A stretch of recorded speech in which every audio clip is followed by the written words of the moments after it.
Welcome into Rockets Today, presented by Prize Picks. I'm your host, Jeremy Chuggs, and the Rockets just got a gift with all the NBA news coming in today. A lot of good stuff to talk about with your Houston Rockets. First up, LeBron, the decision should be coming soon, and it looks like it's good news for the Rockets on where he might end up. We'll talk about that. Also, a major investigation in the NBA.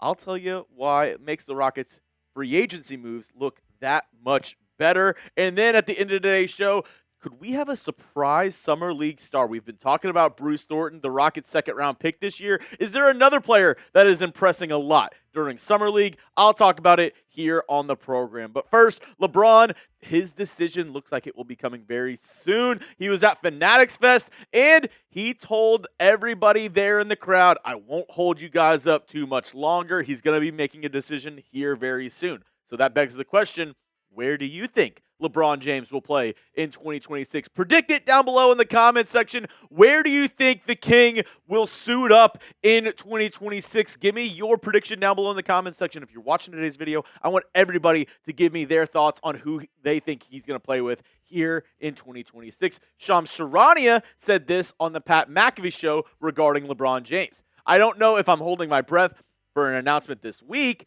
LeBron had multiple owners, GMs, about 3 to 5, that have sent voice memos to him via Rich Paul. When I really dig more into the situation, the focus is really on the top contending teams, for this being the Cavaliers, the Heat, and the 76ers, which for me, I absolutely love that. And Shams went on to say the Warriors are, to my knowledge, behind the teams such as Miami, Cleveland, and Philadelphia. Music to my ears, right? Like, I am very happy with the decision if LeBron James wants to go to Cleveland, wants to go to Miami, wants to go to Philadelphia. And actually, Kevin Durant weighed in on this. He was asked by a fan just passing by, where do you think LeBron James is going to play? He said, I would say Cleveland, but I think Philly has a good chance too. So KD weighing in, he thinks LeBron James is either headed to Cleveland or to Philadelphia. For me, I'll say this.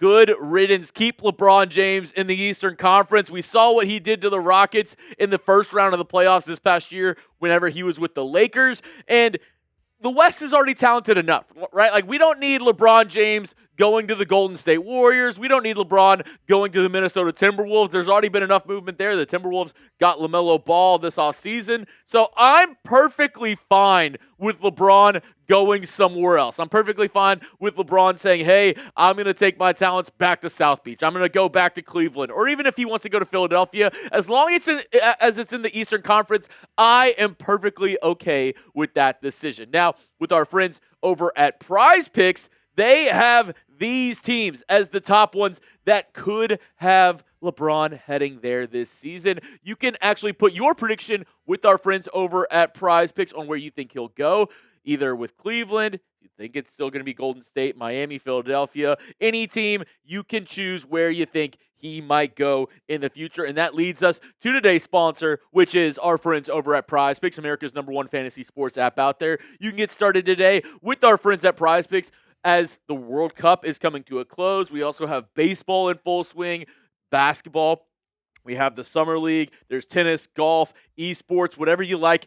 Prize Picks, they've got you covered over there. Don't miss a single moment with our friends over at Prize Picks. To qualify for a Prize Picks lineup, just pick 2 to 6 players and go more or less on their stats. If we're talking, basketball, you can go points, rebounds, assists. Or if we're talking soccer, this is a lineup that I'm looking at for the final game in the World Cup. Lamine Yamal from Spain, 1.5 shots on target, and Lionel Messi, they had a little discount right there. 0.5 passes attempted. It's $10 to win $40, which I think that's a pretty good amount that you could win right there from a 2-pick power play for the World Cup. This is actually coming from my good friend Trace Gerard, one of my coworkers here at Chat Sports. I'm thinking I might copy his lineup, and you know why? Because I follow him on the social feeds feature. You should follow me as well, Jeremy_Chuggs. New users, download the Prize Picks app today with the link in the comments and description and use code HMA to get $50 in lives after you play your first $5 lineup. That's code HMA to get $50 in lives after you play your first $5 lineup. Prize Picks, it's good to be right. All that information down in the comments and description of today's show. All right. Excuse me. All right. Shams Charania, going on to the next story. As I try to catch my breath, I started coughing at the end of that. The NBA is probing the signed $64 million free agent deal for Gary Trent Jr. with the Milwaukee Bucks. And you're wondering, what does this have to do anything with the Houston Rockets? Well, I actually had Gary Trent Jr. as one of my bargain free agents, and me, just like the rest of the NBA world, was absolutely shocked when the Milwaukee Bucks ended up signing him 4 years, $64 million. Because when you look at his numbers last year, 8.1 points per game, 1.2 assists per game, 38 from the field, 36 from three. That doesn't scream 4 years for $64 million. And a lot of people are saying, is there something else that has to go into this? Thus, why the Milwaukee Bucks and Gary Trent Jr. are being investigated to see, why did the Bucks end up making this deal? Now, I'm not here to say that anything is wrong, any blackmail or anything like that. I don't have any evidence behind that. I will say, though, for the Rockets side, if that's the deal that Gary Trent Jr. got, I mean, look at a steal that we got on a guy like Marcus Smart, right? This past year, better numbers than Gary Trent Jr., 9.3 points per game, 3 assists, 1.4 steals, 39 from the field, 33 from three.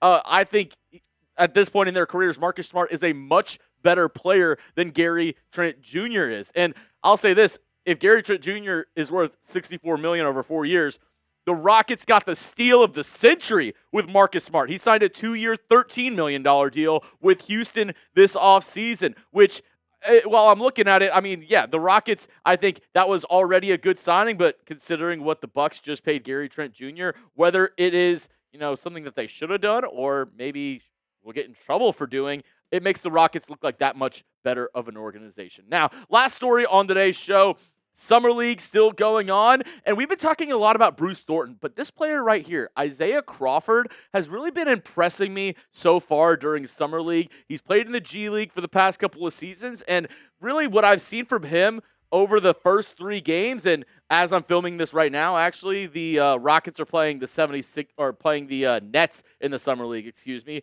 I think really Crawford has kind of stood out to me.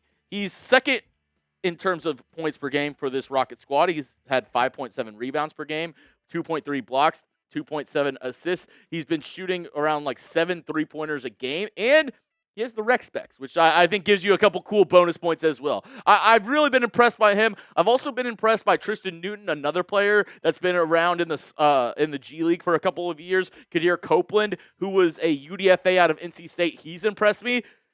But also it's Summer League, right? Like, most of the guys that we see in the Summer League are not going to be playing NBA basketball. So I'm impressed, but I wonder how many guys actually make the Rockets roster of 15 players during the regular season. I think it's pretty much, there's maybe 1 or 2 spots up for grabs, and I think Bruce Thornton, the second-round pick, has the obviously best chance to make the roster out of everybody that we've been seeing, but I have been really impressed with Crawford, and maybe he's a diamond in the rough that the Rockets found that could be that 14th, 15th guy on the bench for their team this season. That's all I have for you on today's show, folks. If you made it to the end of the video and you're subscribed, you're an absolute real one. Go down and spam those H's down below in the comment section so I know who the real ones are who made it to the very end of today's video.